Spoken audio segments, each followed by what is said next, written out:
a gente agora traz o assunto internacional. Pessoal, Estados Unidos e Irã precisam encontrar um meio termo para encontrar um acordo. Só que está bem difícil isso. O Diego Pavão, nosso editor de assuntos internacionais, está aqui com a gente para que nós possamos compreender. Tem uma nova rodada de conversa que está prevista para acontecer nos próximos dias.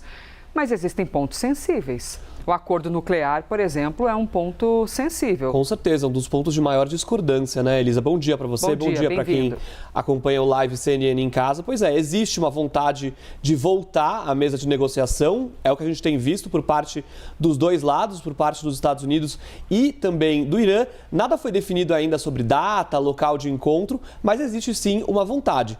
Vale lembrar que no fim de semana as negociações falharam, a gente mostrou aqui na CNN, inclusive, houve uma tentativa ali de negociação no sábado, falhou, fracassou. O vice-presidente dos Estados Unidos, que liderava ali a delegação que fazia essa negociação com o Irã, até foi embora, né, do Paquistão, aconteceu lá em Islamabad. E aí, então, só que depois o presidente Donald Trump, né, Elisa, a situação mudou. Ele colocou aquele bloqueio americano contra os portos do Irã, ou seja, a situação ficou um pouco mais complicada para o Irã, por isso até a gente tem visto uma certa vontade do Irã de voltar à mesa de negociação, mas como você disse, não vai ser fácil. A gente preparou até uma tela, Elisa, mostrando os pontos que travam essa negociação de fato. São alguns pontos que a gente separou. Aqui a gente tem os pontos desse acordo, alguns dos pontos mais importantes desse acordo. O primeiro é aquele que você citou, Elisa, o acordo nuclear. E aí vem o urânio enriquecido. A gente sabe, para se produzir uma bomba nuclear, precisa se enriquecer o urânio, um elemento encontrado na natureza, precisa se enriquecer ele a um grau que possa ser usado numa arma nuclear. O que a gente sabe até agora, o Irã tem esse urânio enriquecido a mais ou menos 60% e tem 460 quilos desse urânio enriquecido. Para se chegar a uma bomba nuclear, precisa chegar a mais ou menos 90. O que a inteligência ocidental concorda é o seguinte, esse salto não seria muito demorado, poderia acontecer em pouco tempo, eventualmente. O que os Estados Unidos defendem é o seguinte, vamos remover totalmente, tirar esse urânio do Irã. O Irã diz o seguinte, não, a gente não quer tirar esse urânio porque a gente usa esse urânio para fins pacíficos, produção de energia, pesquisa científica, isso segundo o que o Irã diz. O Irã propõe o seguinte, vamos diluir esse urânio. O que é isso? Existe o urânio enriquecido, você pega o urânio, como ele é encontrado na natureza mesmo, empobrecido, mistura ao enriquecido e isso, de forma geral, empobrece o urânio. O que os Estados Unidos dizem é que essa diluição pode ser revertida. Ou seja, depois, se o Irã não quiser mais cumprir os termos desse acordo, o Irã vai lá e pode enriquecer esse urânio de novo.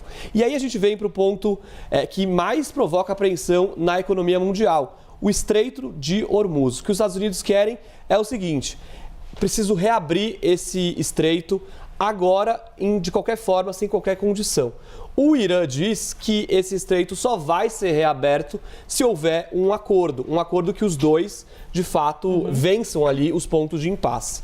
E aí, por último, aliás, penúltimo, as garantias da guerra. O que os Estados Unidos propõem nesse momento é o seguinte, olha, é um cessar-fogo. A gente vai interromper os ataques temporariamente, mas nós reservamos o direito de voltar com esses ataques caso o Irã não cumpra com esses outros pontos que a gente já falou aqui. E o Irã diz o seguinte, olha, a gente precisa, na verdade, de uma garantia, um pacto internacional com outros países, até envolvendo o Conselho de Segurança da ONU, que seria muito complicado, ou a China ou a Rússia, que são aliadas, para falar, olha, os Estados Unidos não podem atacar o Irã quando houver esse acordo. E aí, por último, o ponto mais antigo, um dos mais antigos de discordância entre eles, as sanções internacionais. Os dois defendem coisas fundamentalmente opostas.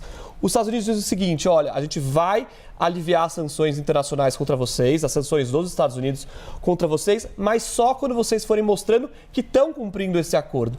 E o Irã diz o contrário. A gente só vai aceitar essas condições se as sanções forem revogadas imediatamente. E isso é um grande ponto de desacordo entre os dois países e é tudo isso que vai precisar ser conversado e ser resolvido de certa forma se os dois países forem voltar à mesa de negociações, como é o que está aparecendo que vai acontecer, Elisa. Pois é, tomara que ocorra, tomara que consigam avançar, mas realmente os desacordos são muitos. Diego Pavão, obrigada, hein? Obrigado, Elisa.